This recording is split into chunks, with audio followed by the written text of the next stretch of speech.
In the past few days alone, not weeks, not months, but days, Israeli forces have opened fire on Palestinians in Gaza who were simply trying to reach food. Not weapons, not rockets, food. In 3 separate incidents, hundreds of people were shot. Nearly 100 are confirmed dead. And all of them were gathered at distribution points set up by the one organization finally allowed to deliver aid into Gaza, the so-called Gaza Humanitarian Foundation. Now, let me say that again. People were shot dead while trying to get food from the one group supposedly created to feed them. Now, if that sounds upside down, backwards, and sinister, it's because it is. So let's back up. It's been 3 months since Israel sealed Gaza shut with a total blockade. No food, no fuel, no water, no aid. And the result? Near total food insecurity. Every single Gazan right now is food insecure. That's 2 million people. And 500,000 are facing what humanitarian groups call catastrophic hunger. Now, that's a polite way of saying they're on the brink of death.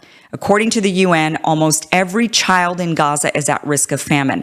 And unless the situation dramatically changes, 71,000 children under 5 are projected to become acutely malnourished over the next year.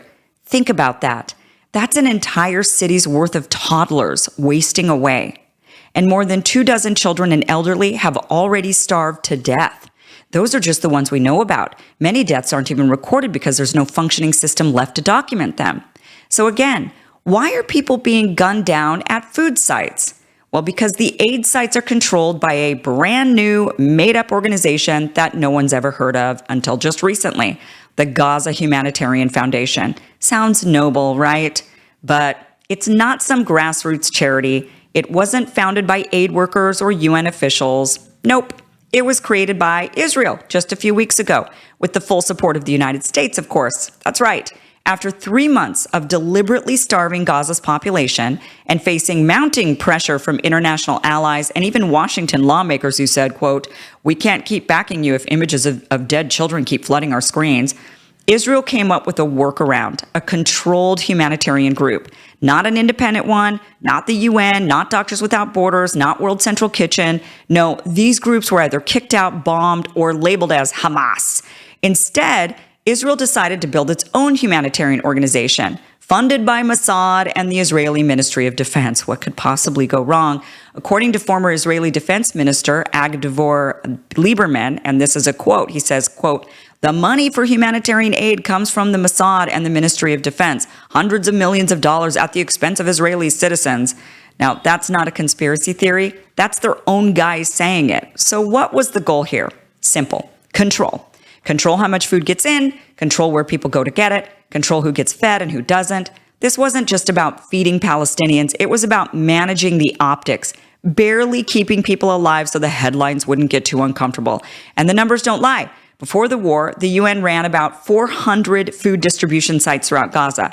The new Israeli-run Gaza Humanitarian Foundation, they set up four tiny, overcrowded aid stations for 2 million starving people, each one a bottleneck of chaos. And when desperate families show up to these stations, they often find no food at all or only a sliver of what's needed. So then what happens?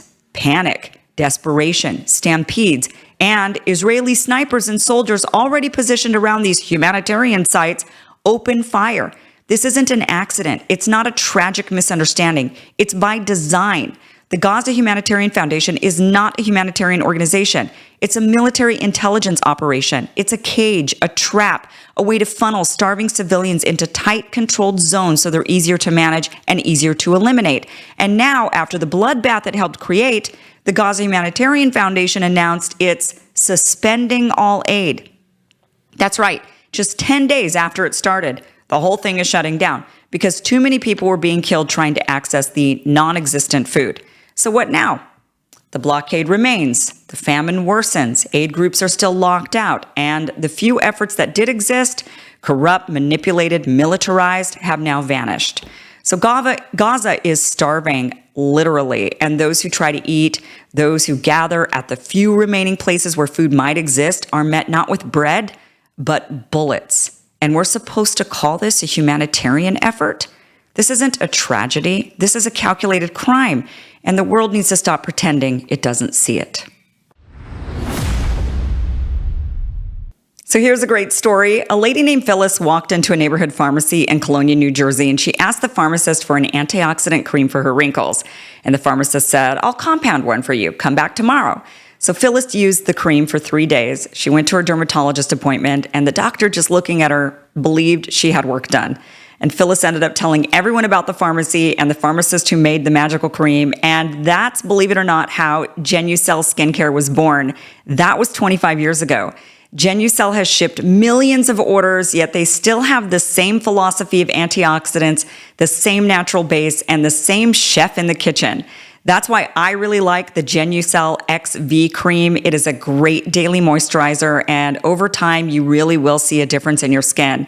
And now that they're celebrating 25 years, Genucel is offering the best pricing since Phyllis walked into George's Pharmacy.